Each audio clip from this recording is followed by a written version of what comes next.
झालावाड़ के पिपलोदी गांव में एक सरकारी स्कूल की छत ढह गई। 7 मासूम बच्चों की जान चली गई और 21 से 29 बच्चे घायल हो गए। यह हादसा सिर्फ एक इमारत का गिरना नहीं था, बल्कि सालों की लापरवाही, अनसुनी शिकायतों और टूटी व्यवस्था की दुखद कहानी है। आइए जानते हैं कि यह हादसा क्यों हुआ, कहां कहां चूक हुई और भविष्य में ऐसी त्रासदी को रोकने के लिए क्या करना होगा। सबसे पहला कारण है पुरानी और जर्जर इमारत। पिपलोदी का ये सरकारी स्कूल कोई नया नहीं था। कुछ लोग कहते हैं कि ये इमारत 1947 की थी, कुछ का कहना है कि ये 1994 की बनी हुई थी। लेकिन एक बात पक्की थी कि ये इमारत की हालत बहुत खराब थी। दीवारों में दरारें, छत से पानी टपकना और सीलन से नींव का कमज़ोर होना, ये सब पिछले 4 से 5 सालों तक चल रहा था। गांव वालों ने कई बार शिकायत की, स्कूल की टीचर्स ने भी जिला शिक्षा विभाग को चिट्ठियां लिखी, लेकिन ना तो कोई अफसर आया, ना मरम्मत हुई। बारिश का मौसम आया और इमारत और भी ज़्यादा कमज़ोर हो गई। पास के खेतों में पानी भर गया, जिससे नींव में रिसाव और भी ज़्यादा बढ़ गया। ये सब तो जैसे हादसे का इंतज़ार ही कर रहे थे, इतनी ज़्यादा लापरवाही। दूसरा, सरकार के आदेशों की अनदेखी।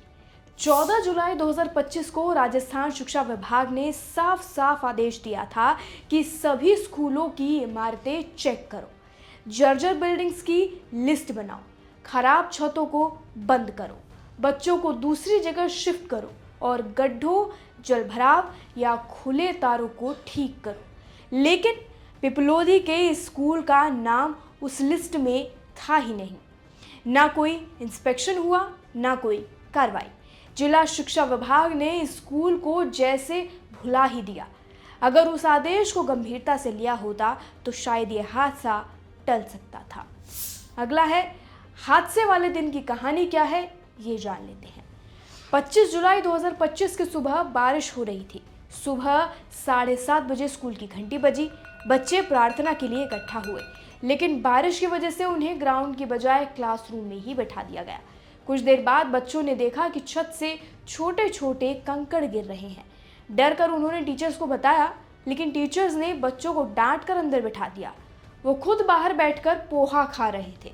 बस कुछ ही मिनट बाद पूरी छत और दीवार ढह गई। करीब 35 बच्चे मलबे में दब गए। जो भाग पाए वो बच गए, लेकिन 7 बच्चों पायल, हरीश, प्रियंका, कुंदन, कार्तिक, मीना और कान्हा की जान चली गई। हादसे के बाद का मंजर दिल दहला देने वाला था। छत गिरते ही गांव में चीख पुकार हल्ला मच गया। गांव वाले, माता पिता और आसपास के लोग दौड़ पड़े। कोई हाथों से मलबा हटाने लगा तो कोई बच्चों को मोटरसाइकिल पर अस्पताल ले गया। जेसीबी मशीनें बुलाई गई, लेकिन 7 बच्चों की तब तक जान जा चुकी थी। 21 से 29 बच्चे घायल हो गए थे, जिनमें से कई की हालत गंभीर थी। झालावाड़ के एसआरजी अस्पताल में इलाज शुरू हो गया, लेकिन गांव का माहौल गमगीन था। हर तरफ बस सवाल थे, आखिर ऐसा क्यों हुआ। प्रशासन की लापरवाही की अब जरा बात कर लेते हैं, नजर इस पर डाल देते हैं कि हुआ क्या था।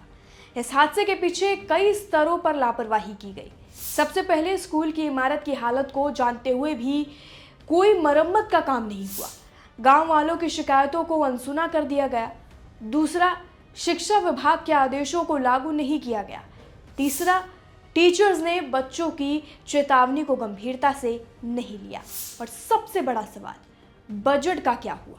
खबरों के मुताबिक स्कूलों की मरम्मत के लिए 4.28 करोड़ रुपए का बजट मंजूर किया गया था, लेकिन वो फाइल वित्त विभाग में अटक रही है। पैसे आए, लेकिन इमारत वैसी की वैसी। जिम्मेदारों पर कार्रवाई का क्या हुआ, अब इसकी बात कर लेते हैं। हादसे के बाद प्रशासन हरकत में आया। 5 टीचर्स और एक शिक्षा विभाग के अफसर को क्रिमिनल नेग्लिजेंस के लिए सस्पेंड कर दिया गया। मुख्यमंत्री और शिक्षा मंत्री ने दुख जताया और घायलों के इलाज का भरोसा दिया। शिक्षा मंत्री मदन दलवार ने नैतिक जिम्मेदारी ली, लेकिन विपक्ष ने इसे लापरवाही से मर्डर करार दिया और इस्तीफा मांगने की गुहार लगाई। पूर्व सीएम वसुंधरा राजे ने पूरे राज्य में जर्जर इमारतों का सर्वे कराने को कहा, लेकिन सवाल यह है कि क्या यह सस्पेंशन और बयानबाजी से बच्चों की जान वापस आ जाएगी। और भी गहरे कारण हैं, अब इनकी बात कर लेते हैं। इस हादसे की जड़ें सिर्फ एक स्कूल तक सीमित नहीं है, ये पूरी व्यवस्था की नाकामी की कहानी है। शहरी इलाकों में सड़कें वीआईपी के लिए सुविधाएं जल्दी बन जाती हैं, लेकिन गांव के स्कूलों की कोई सुध नहीं लेता। बजट तो मंजूर हो जाता है, लेकिन उसका सही इस्तेमाल नहीं होता। भ्रष्टाचार और लाल फीताशाही की वजह से फाइलें दब जाती हैं। और सबसे दुखद, बच्चों की आवाज़ को कोई गंभीरता से नहीं लेता। अगर उस दिन टीचर्स ने बच्चों की बात सुन ली होती तो शायद ये हादसा न होता। हुआ भी होता तो ये जो नुकसान हुआ है इतना बड़ा, वो शायद ना हुआ होता। अब बात कर लेते हैं भविष्य की। फ्यूचर में कैसे बचा जा सकता है इन हादसों से। यह हादसा हमें कई सवाल हमारे लिए छोड़ गया है। बच्चों की जान की कीमत कौन चुकाएगा?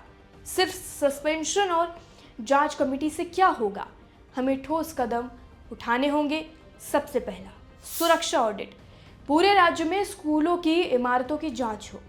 जर्जर बिल्डिंग्स को तुरंत ठीक किया जाए या उन्हें बंद ही कर दिया जाए। बजट का सही इस्तेमाल, मंजूर फंड को समय पर खर्च करना होगा। फाइलों को दबाने नहीं देना चाहिए। गांव वालों का सहयोग, छोटे छोटे खर्चों के लिए गांव वाले इकट्ठा कर सकते हैं, जैसे 200 रुपए जमा करके मरम्मत शुरू हो सकती थी। टीचर्स की ट्रेनिंग, बच्चों की बात को गंभीरता से लेने की ट्रेनिंग दी जाए। उनकी चेतावनी जान बचा सकती है। पारदर्शिता और जवाबदेही, प्रशासन को खुलकर जवाब देना होगा। मुआवजा और पुनर्वास की व्यवस्था होनी चाहिए। अब बात कर लेते हैं इस समाज की जिम्मेदारी कितनी है और क्या होना चाहिए। ये सिर्फ सरकार या प्रशासन की गलती नहीं है, हम सब की जिम्मेदारी है कि अपने आसपास के स्कूलों की हालत पर नज़र रखें। अगर कोई इमारत खराब दिखे तो शिकायत करें। बच्चों की सुरक्षा के लिए आवाज़ उठाएं। अगर गांव वाले और स्कूल साथ मिलकर छोटी मोटी मरम्मत करवा लें तो बड़े हादसे टल सकते हैं। हमें ये समझना होगा कि बच्चों का भविष्य हम सब की जिम्मेदारी है। पिपलोदी के उन 7 बच्चों पायल, हरीश, प्रियंका, कुंदन, कार्तिक, मीना और कान्हा की यादें हमेशा हमारे साथ रहेंगी।